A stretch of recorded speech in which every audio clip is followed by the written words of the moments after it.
harder Ganyati Judal Bachwan Bunchi Uchi Paharingo Organi Janasi Kirawa Bhairo Gadgan Kali Pahari Kiti Visita Kali Pahari Yani Maut Kakara Bhairo Gadgan Tak Banshni Karasta Bihat Durkamta लगभग 24 घंटे का तूफान और तेज हवाओं की वजह से वहाँ के वीरानी माहौल की कहानियाँ लोगों के दिलों को दहला देती थी। ऐसे बहुत कम लोग थे जो भैरवगढ़ गांव तक जाने की हिम्मत करते थे। लोगों का कहना था कि इस गांव के आसपास बुरी आत्माओं का साया मंडराता है। गांव के रहने वाले लोगों ने वैसे तो अपनी आंखों से किसी बुरी आत्मा या साये को नहीं देखा था, लेकिन गांव का बच्चा इस बात को महसूस कर सकता था कि गांव के ऊपर कोई तो खौफनाक साया मंडरा रहा है। और उसकी वजह ये थी कि उस गांव में जैसे ही कोई लड़का 18 साल का होता, उसके 18वें जन्मदिन की रात ठीक 12 बजे अकस्मात उसकी मौत हो जाती। हर बार ये मौतें बड़े ही रहस्यमयी ढंग से हुई और इस बार सरपंच सुमेर की बेटी को 18 साल होने में अब बस 15 दिन बाकी थे। अजी सुनते हैं, हमारा बेटा भी कुछ दिन बाद 18 साल का हो जाएगा। कहीं वो डायन उसे भी खा गई तो? कैसी बातें कर रही हो? जब वो इस गांव में ही नहीं है तो कोई भी डायन या बुरा साया उसका कैसे कुछ बिगाड़ सकता है? उसे कुछ नहीं होगा। हाँ जानती हूँ, आपने उसे पढ़ाई के बहाने इस गांव से बाहर निकाल शहर भेज दिया है, लेकिन ये भी तो सच है ना कि वो बार बार यहाँ आने की जिद करता रहता है। वो चाहे कितनी भी जिद कर ले जानकी, पर मैं उसे इस गांव में कभी वापस नहीं आने दूंगा। मैं नहीं चाहता कि गांव के दूसरे लड़कों की तरह मेरे बेटे की भी अजीबोगरीब ढंग से मौत हो जाए। कभी कभी तो लगता है कि हम सब गांव वालों को हिम्मत करके अपने गांव को इस बुरी आत्मा से छुड़वा लेना चाहिए। लेकिन कौन जानता है आखिर वो खतरनाक साया किसका है? वो काली आत्मा कौन है जो रातों रात हमारे गांव के लड़कों को निगल जाती है? सुमेर और जानकी जब ये सारी बातें कर रहे थे तब रात के लगभग 10 बज चुके थे और हर रात की तरह भैरवगढ़ गांव एक भयानक काले तूफान की आगोश में था। बाहर चल रही तेज हवाएं और बारिश के बीच कभी कभी ऐसा लगता जैसे कोई बुरी तरह से चीख रहा है। किसी के तड़पने और चीखने की आवाज़ें गांव के कानों में बार बार टकराती, पर वहाँ रहने वाले किसी भी औरत या आदमी के अंदर इतना साहस नहीं था कि वो अपने घर से बाहर कदम रख के उन आवाज़ों तक पहुँच सके। सो जाओ जानकी और घर के खिड़की दरवाजे कसकर बंद कर दो। अब जानकी सब खिड़कियाँ ठीक से बंद करने ही लगती है कि तभी उसे अपने घर के दरवाजे पर जोर जोर से खटखटाने की आवाज़ें सुनाई देती है। इन आवाज़ों को सुनकर जानकी और सुमेर के चेहरे डर से पीले और हाथ पैर ठंडे पड़ जाती है। जानकी इतनी रात कौन होगा? पता नहीं, ऐसा लग रहा है कोई बुरी तरह से दरवाजा खटखटा रहा है। अरे हाँ, पर किसी की आवाज़ भी तो नहीं आ रही। क्या करूं? दरवाजा खोल लूं या नहीं?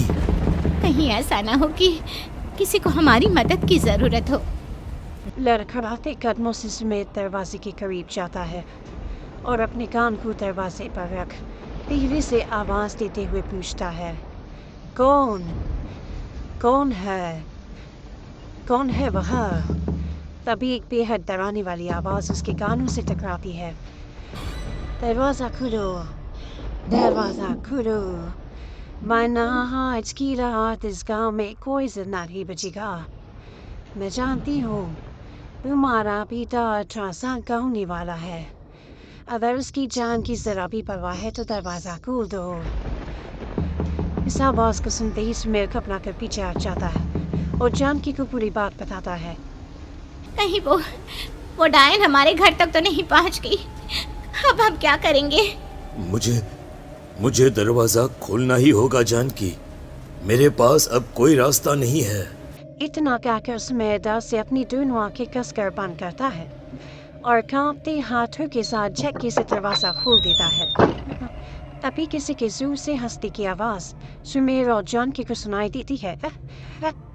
उस आवाज को सुन दोनों दरवाजे की तरफ देखते हैं और सामने अपने बेटे राहुल को खड़ा देख तंग रह जाते हैं। राहुल के हाथ में उसका मोबाइल होता है जिसमें से वो आवाज बज रही थी। ये क्या मजाक है? और तू यहाँ, तुझे मना किया था ना गांव में आने को, समझ में नहीं आता क्या? 18 साल का होने वाला है तू। माँ, आप लोग भी पता नहीं किन अंधविश्वास भरी बातों पर भरोसा करते हैं। क्या मैं अपने घर नहीं आ सकता? आप लोगों से नहीं मिल सकता?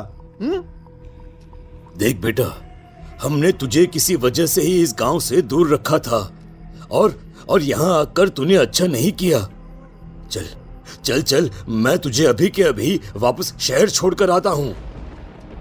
ओफो पापा, आप बेकार की बातों से परेशान हो रहे हैं। बाहर इतना तेज अंधर तूफान चल रहा है, कहीं जाने की जरूरत नहीं है। मैं बस आप लोगों से मिलने आया हूँ, कुछ दिन रहकर चला जाऊंगा। दिमाग खराब हो गया है इस लड़के का, नहीं जानता कि इस गांव में ये सुरक्षित नहीं है। किसने कहा था तुझे यहाँ आने को? ये आवाजें सुन, बाहर से जो आवाजें आ रही है तुझे सुनाई नहीं देती क्या? अरे माँ, जब जोर से तूफान चलता है, तेज हवाएं चलती हैं, तो इसी तरह की आवाजें आती हैं। ये बहुत नॉर्मल है माँ। नॉर्मल होगी तेरे लिए बेटा। 4 दिन शहर में पढ़कर आया है तो अपने माँ बाप की बात नहीं मान सकता। माँ, मुझे अभी बहुत जोरों से भूख लगी है, पहले कुछ खिला दो, और रात भी बहुत हो गई है। हम इस बारे में कल बात करते हैं, ठीक है? राहुल के वापस आ जाने से जॉन की और सुमेर की आंखों की नींद उड़ गई थी। खाना खाने के बाद राहुल तो अपने बिस्तर पर जाकर सो गया, लेकिन जॉन की और सुमेर पूरी रात उसके कमरे के बाहर पहरेदारी करते रहे। उन्हें पल पल इसी बात का डर था कि कहीं उनके बेटे को कुछ हो ना जाए। रात बीतती है, सुबह का सूरज निकलता है। अब जैसे ही राहुल को नींद से जागते देखते हैं तो उन दोनों के दिल को सुकून मिलता है। अरे माँ, पापा, आप अभी तक यहीं बैठे हैं? क्या पूरी रात सोए नहीं? जिनकी जवान बेटी की जान को खतरा हो, उन माँ बाप को नींद नहीं आती बेटा। अब तो वापस शहर चला जा। देखो माँ, मैं किसी जरूरी काम से इस गांव में आया हूँ, और वो काम पूरा होने के बाद मैं खुद यहाँ से चला जाऊंगा। काम? गांव में तेरा क्या काम है? पापा, मैं बचपन से ही इस गांव के बारे में बेहद डरावने किस्से सुनते आया हूँ, इसीलिए अब मैं उन्हीं किस्सों के ऊपर डॉक्यूमेंट्री फिल्म बनाऊंगा। रिसर्च करना चाहता हूँ कि आखिर सच्चाई है क्या। हे भगवान, लो जी, सुन लिया, और भेजो इसे पढ़ने के लिए शहर। मैंने आपसे पहले ही कहा था, मेरी बहन के पास दूसरे गांव भेज दो। ना ये शहर जाता और ना उल जुलूल की बात इसके दिमाग में आती। जॉन की और सुमेर राहुल को समझाने की बहुत कोशिश करते हैं, पर वो किसी की बात नहीं सुनता और अपना कैमरा लेकर गांव के पास वाली काली पहाड़ी की तरफ निकल जाता है। अब राहुल जैसे ही काली पहाड़ी पर पहुंचता है, उसकी नजर पहाड़ी के ठीक बीचों बीच बनी एक पुरानी झोपड़ी पर पड़ती है। यहाँ भी कोई रहता है क्या? ये इंटरेस्टिंग होगा। राहुल की आवाज पहाड़ों से टकराकर उसके कानों में सुनाई दे रही थी। उसने चारों तरफ का नजारा देखकर वहां की तस्वीरें अपने कैमरे में उतारना शुरू कर दिया। तभी अचानक राहुल ने अपने कैमरे में खींची हुई तस्वीर को जूम करके देखा, और उसमें उसे जो नजर आया वो देखकर राहुल के होश उड़ गए। क्या सचमुच उस गांव के ऊपर किसी बुरी आत्मा का साया था? क्या राहुल की जान बच पाएगी? क्या देखा था राहुल ने उस फोटो में जिसे देखकर वो तंग रह गया?